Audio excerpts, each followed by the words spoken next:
Brian.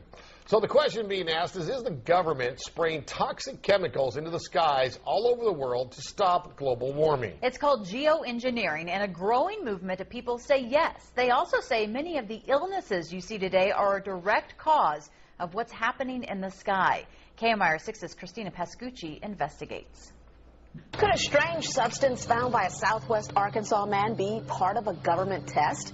Well, that's the question at the heart of a phenomenon called chemtrails, now getting widespread attention. Well, they say the government is dumping chemicals on us to control or manipulate the weather. Military aircraft flying through the region dropping chaff.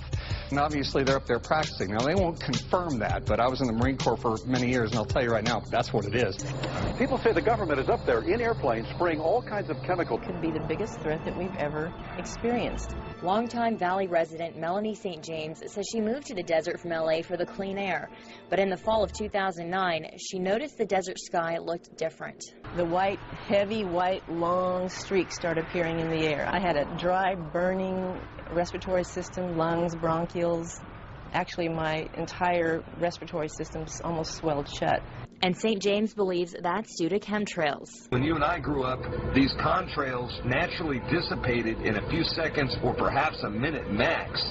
But these things expand, they grow bigger. So when I look at there and I think of contrails, you're telling me are chemtrails? Yes, that a contrail would be dissipated by now. This is of interest not just in this country, but European countries and frankly all over the world. Geoengineering is a deliberate changing of our Earth's climate to fight global warming.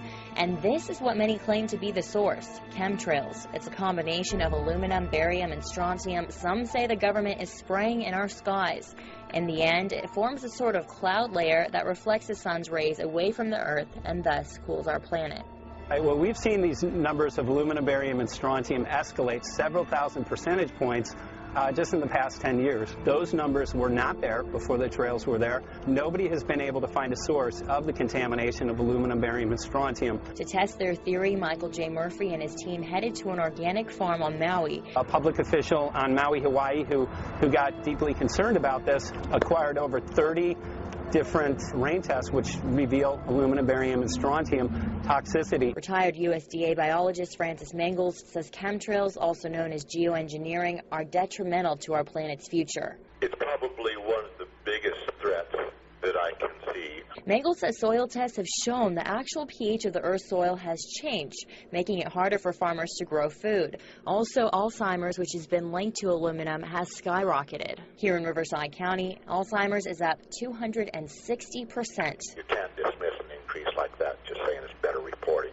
But geoengineer Ken Caldera says all this evidence towards some sort of theory is just a lot of hot air. The chemtrails folks are looking at ordinary jet contrails and imagining some kind of nefarious government conspiracy. I contacted Mary Bono Mack as well as Senators Dianne Feinstein and Barbara Boxer, all of whom either did not respond or refused to comment.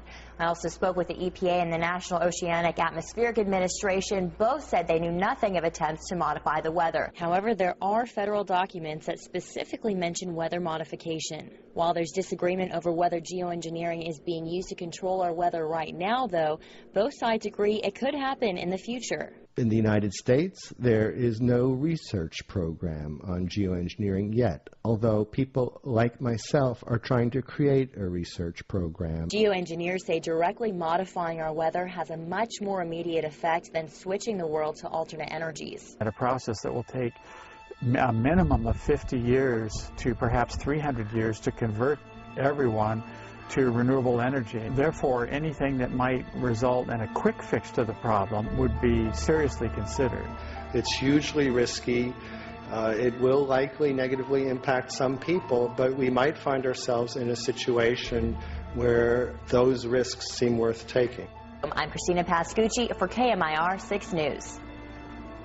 And if you're interested in learning more about these alleged chemtrails and geoengineering, Nature's Food and Cafe in Palm Springs is selling the documentary, What in the World Are They Spraying? You can also find links for both sides of the geoengineering issue on our website, KMIR6.com.